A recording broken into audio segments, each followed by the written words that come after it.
Не сакаме судење во стихови, не сакаме судење во метафори, сакаме судење со докази, факти и одговорност, порачаа родителите на загинатите деца во Кочанската дискотека Пулс на 32-иот марш на ангелите.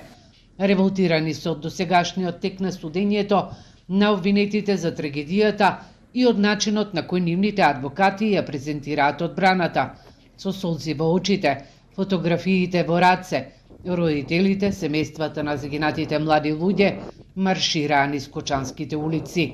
Пред зградата на судот и обвинителството истакнаа дека маршот не е против државата, туку таа да почне да функционира, а нејзините институции да не бидат празна форма и како што велат, нема да дозволат смртта да се релативизира и лагата да стане официјална вистина.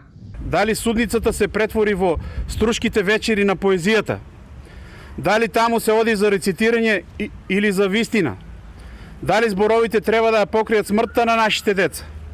Затоа што тоа го слуша јавноста, може да се помисли дека децата не загинале, пожар немало, дека никој не е виновен и дека трагедијата била случајна. Но вистината е сурова и тешка. Нашите деца изгореа живи, во чати и во паника, со крикови за помошта што никој навреме не ги слушна. Родителите посочија дека обвинителството има прибрано 200 гигабајти доказен материјал, а од друга страна се добива впечаток дека никој не е виновен, никој не е одговорен и никој не е надлежен. Тоа се трагите на одлуките и неодлуките. Тоа е патот на одговорност. И покрај сето тоа, одбраната упорно тврди дека никој не е виновен. А уште пострашно е што денес слушаме нешто што ја навредува и здравата логика.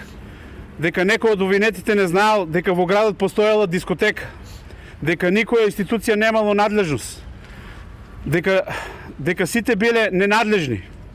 Па се прашуваме гласно, а зошто тогаш се поставени тие луѓе? Зошто земале плата? Кој потпишувал, кој контролирал, кој молчал? Родителите порачаа и дека нема да се откажат, ќе продолжат да го следат секое рочиште и ќе маршираат по улиците се додека правдата не излезе на виделина. Овде се за да се борат за оние кои повеќе не можат да зборуваат и за сите идни генерации кои мора да живеат во нормална држава. Во пожарот на Кочански Пулс гаснаа 63 животи, а на 200 лица беа повредени. Судскиот процес за случајот е во тек, а семејствата го очекуваат и обвинителниот предлог за полициските службеници.